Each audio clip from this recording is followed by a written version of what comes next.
enfants, c'est Papinogo. Aujourd'hui, nous nous retrouvons pour un spécial petit jeu d'ambiance. J'en ai sélectionné deux sur le thème du Far West parce que les vacances approchent et pour nos amis gamers ou pour ceux qui viennent de rentrer dans l'univers du gaming, qu'est-ce que je pourrais bien amener comme petit jeu pour les vacances?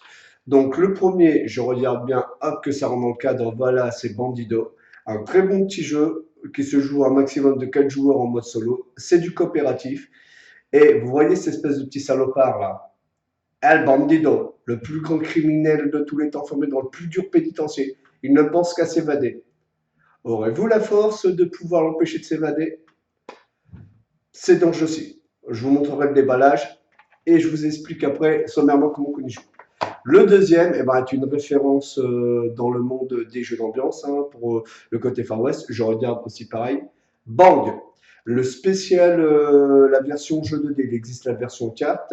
Moi, je sais que j'ai testé la version carte, je me suis pas trop éclaté. La version avec les dés, c'est une petite merveille.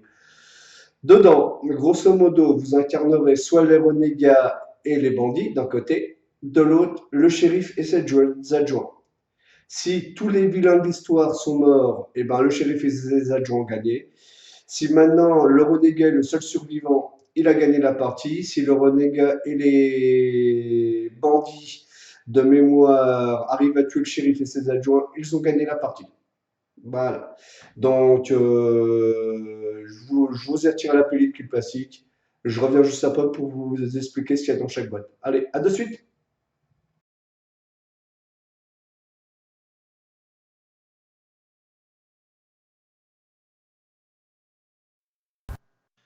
Alors, le déballage de Bandido va être assez rapide. Donc, j'y ai déjà joué. Je ne vais pas vous le cacher. Et on s'est bien amusé avec la personne avec qui j'y joué. Donc, je vais poser ça par là, ça là, voilà. Alors, il y a tout d'abord un petit manuel. Donc, normalement, que je ne me trompe pas, voilà. Là, on a la version française. Il tient sur ces deux petites pages. Sinon, c'est un méga dépliant. Voilà. Mais vous avez ces deux petites pages. Grosso modo, en 2 minutes, on a appris à jouer. Il y a toutes les explications pour savoir jouer. Voilà. Hop là. Après, ici, vous avez, on va appeler la pub de la société, voilà. Et le dos de toutes les cartes est identique. Là, vous avez la petite plaquette, donc avec une, deux, trois, quatre, 5, 6 entrées, ou celle avec 5 entrées. L'entrée qui est ici était n'existant pas. Donc, moi, ce qu'il y a, c'est que quand je vais pour faire la partie, je la jette et en fonction de comment elle est comme ça, 5 entrées. Donc, sinon, vous avez un total de 69 cartes. Vous avez environ 20 cartes qui clôturent, une vingtaine de cartes qui font des clôtures comme celle-ci. Donc, vous voyez, là, vous fermez un chemin, par contre, vous avez un espace. Et vous avez des cartes avec diverses possibilités de pouvoir faire des chemins. Voilà, les fameux tunnels. Je vais vous faire vite fait voir comment on fait une partie sommaire. Donc, je la fais à 4 joueurs. Donc, je vais commencer par ce joueur-là, qui sera le joueur 1. Même si on est tout seul, on pioche 3 cartes. Et à chaque fois qu'on en pose une, on en prend une dans la pioche. Voilà. Donc, hop. Alors, qu'est-ce que ça donne? Ok, donc j'ai ceci. Donc là, j'ai possibilité de boucher un tunnel. Je vais boucher celui-là. J'espère que mon prochain camarade aura la possibilité d'avoir une carte qui viendrait ici. Voilà. Hop là, et je pioche ma carte. Deuxième petite chose. Ça tombe bien. Donc, par exemple, cette carte-ci, je peux la poser celle-ci. Parce que tous mes chemins sont connectés. Hop, je vais mettre en zoom pour que vous voyez un peu mieux. Là, vous voyez ici, j'ai un chemin qui partait par là, j'ai un chemin qui partait par là. Je pouvais mettre cette carte-ci. Je n'aurais par exemple pas pu mettre cette carte-ci tout simplement. C'est vrai qu'elle me condamne un chemin. Mais ici, j'ai un chemin qui part par là et là, c'est condamné. Donc ça, c'est pas possible. C'est cette carte-là qu'il faut utiliser. Je pioche une carte. Voilà. Je prends donc chez mon adversaire suivant. Voilà ces 3 cartes. je vais utiliser cette carte-ci, que je vais mettre ici. Et donc, je pioche une carte qu'on verra ultérieurement. Le quatrième joueur qui est en ici, là, j'ai cette carte dans la main. Alors, qu'est-ce qu'il a à me proposer? Eh ben, je vais poser cette carte-ci ici. Voilà. Parce que vous voyez, j'avais deux chemins. Les deux chemins sont reconnectés, n'en forment plus qu'un. Je pioche la carte ici, en espérant que le premier joueur ici ait une carte qui ferme tout. Et oui, voilà. Ça, la partie s'arrête quand vous avez fermé tous les chemins. Mettons qu'on ait là la pioche, dépensé toute la pioche. Voilà, je vais repartir en dézoomé. Et que tous les joueurs aient mis leur carte. Bien sûr, je ne vous fais pas la partie parce que ça. Mettons qu'il n'y ait plus de cartes. À partir du moment où vous n'avez pas pu condamner toutes les parties et qu'il n'y a plus de cartes dans le jeu, on considère qu'on a perdu la partie. Pour la gagner, quand j'en trouve ma carte, il faut impérativement que toutes les sorties soient connectées. Voilà ce qu'est une partie de Bandidon. J'espère que cela vous plaira. Je reviens dans quelques instants pour vous présenter le jeu Bang. Et là, il y a un peu plus de choses à dire. À de suite.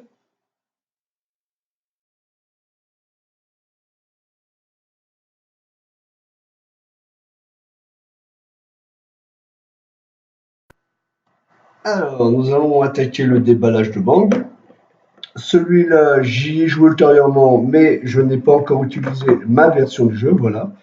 Donc, petit emballage assez simple. Le petit truc pour qu'on puisse voir les dés qui sont indiqués, voilà.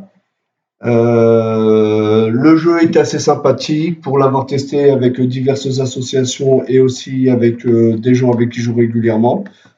Il n'y a pas trop de soucis. Donc, nous avons un total de 5 dés avec diverses petites faces. Donc, je vous explique sommairement. Les flèches, quand vous les recevez, ben, ça vous fait une blessure. Et par contre, ça aura lieu quand toute la réserve de flèches aura été épuisée. Ça, c'est des tirs à 2 de distance, mais chaque tir fait un dégât.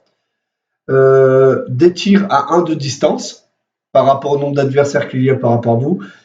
Voilà, la picole, hein, pour se soigner.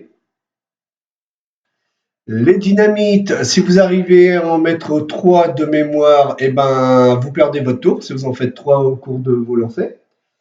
Et les 4 lignes, il en faut 3 pour infliger à tous ceux qui sont autour de la table un dégât. Donc, comme vous voyez, il y a 6 faces de dés, custom, bien. Les faces sont gravées, ça roule pas trop mal, voilà. Bien sûr, un ziploc, et pour une fois, vu comment est fait l'insert, le ziploc n'est pas de trop pour mettre les petits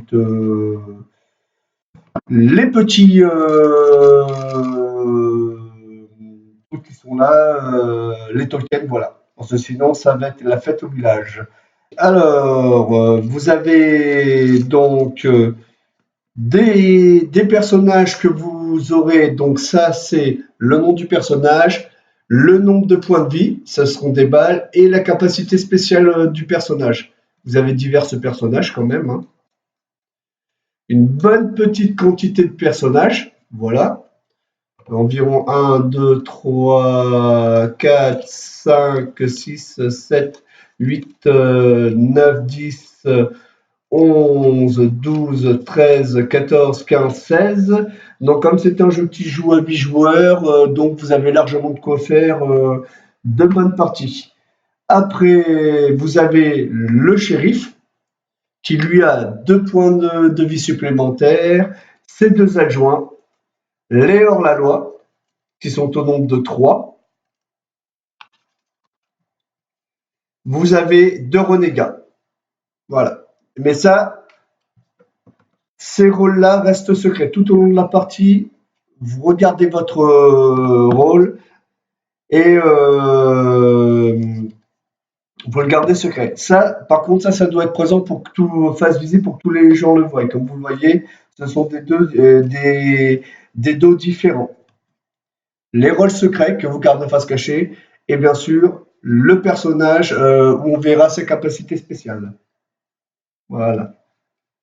Là, vous aurez aussi les aides de jeu pour savoir en quoi tout consiste. Voilà. Donc c'est tout indiqué là, c'est comme le port salut, c'est fait dire. Et les règles du jeu, comme vous voyez, c'est sur ce dos-là. Donc au moins, on risque pas de s'y perdre. Donc alors là, nous avons le fameux mode d'emploi. Alors c'est quoi? C'est un dépliant. Et donc vous avez de nouveau tous les personnages, le nombre de jetons de points de vie qu'ils ont, leur capacité spéciale. Voilà. Pour la préparation en fonction du nombre de joueurs, et voir le shérif, le renégat pour une partie à 4 joueurs, donc il y aura un shérif, un renégat d'hors-la-loi. Pour une partie à 5 joueurs, il y aura un shérif, un renégat d'hors-la-loi, un adjoint, et ainsi de suite. Voilà. Là, vous avez les effets de chaque dé. Voilà, aussi d'indiquer. Donc ça, c'est complet, c'est pas long à lire. Et en général, on met 5 minutes à comprendre les règles. Donc là, vous aurez donc ici, ah, ça c'est mon téléphone qui sonne, le nombre de points des points de vie à 3 et des points de vie à 1. Et comme vous voyez, ça se,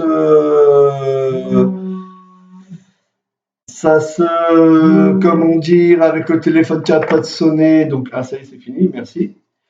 Ce sont vos points de vie, voilà. Et là, ce sont les fameuses flèches avec le dé. Donc, tout le monde récupère des flèches et au fur et à mesure de la partie, quand toute la réserve de flèches sera épuisée, et tous ceux qui auront des flèches perdront des points de vie. Donc, sommairement, comment se passe un tour? Je prends juste un perso, n'importe lequel, voilà, je prends celui-là, j'ai un rôle caché, je ne vais pas vous faire une partie, mais grosso modo, j'ai un rôle caché. Là, je serai en hors-la-loi. Donc, je vais faire là-dedans mes lancers. Premier lancer. Je regarde ce qui peut m'intéresser. Donc, s'il me manquait un point de vie, allez hop, on va prendre ça et on va prendre tout ça. Voilà, on a 5 points de vie, on a perdu 2 points de vie. Voilà. Donc, on sait qu'on va prendre une flèche de la réserve, on la place, on va la placer à côté de ça. On peut récupérer une vie. La dynamite, on est obligé de la bloquer parce que si vous en avez 3, vous perdez un point de vie. Les Ketlin, donc par rapport, on va faire comme ça pour le moment. Voilà. Donc moi, je vais essayer de relancer parce que je vais aussi faire des dégâts.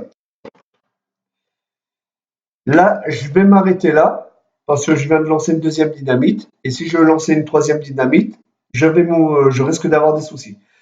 Donc, j'avais perdu, j'avais dit 2 points de vie. Non, 1 point de vie parce que j'ai 8 points de vie ici comme indiqué. Voilà, par les cartouches. J'ai 6, il me reste 6 points de vie. Donc, je vais cramer les 2 dés pour récupérer des points de vie. Je récupère une flèche. Voilà. Donc, autre type de lancer. Je vais refaire un autre lancer. Différent, cette fois-ci. Voilà. Alors, ici, je vais pouvoir toucher du monde. C'est-à-dire que si j'ai un adversaire, c'est lesquels déjà les cartes, voilà. Donc, je vais juste prendre ceci. Donc, mettons celle-ci et là. Chacun de mes adversaires, celui qui a un de moi, un de distance de moi, je vais lui infliger 2 dégâts. Et étant à 2, la personne qui est à 2, je lui inflige 1 dégât. Quand j'ai fini mon lancer, hein, bien sûr. Je fais d'abord mes 3 lancers, puis après, j'exécute les dés. Voilà comment se passe sommairement une partie de Bang. J'espère que ça a été clair pour vous. Si cette petite vidéo vous a plu, petit pouce bleu. Si ça ne vous a pas plu, petit pouce rouge. Un commentaire auquel je me ferai un plaisir de répondre. Et sinon, que vous dire de plus? Si vous avez des jeux à me conseiller ultérieurement, n'hésitez pas à me faire des propositions et je verrai si ou non je peux m'intéresser Dans le pire des cas, ben, je ferai peut-être le déballage d'enjeux, voilà, donc c'est à vous de me dire. Et sinon, ben, je vais vous souhaiter un bonjour ou une bonne nuit à tout le monde et je vous dis bonjour à tous, à ciao, bonsoir.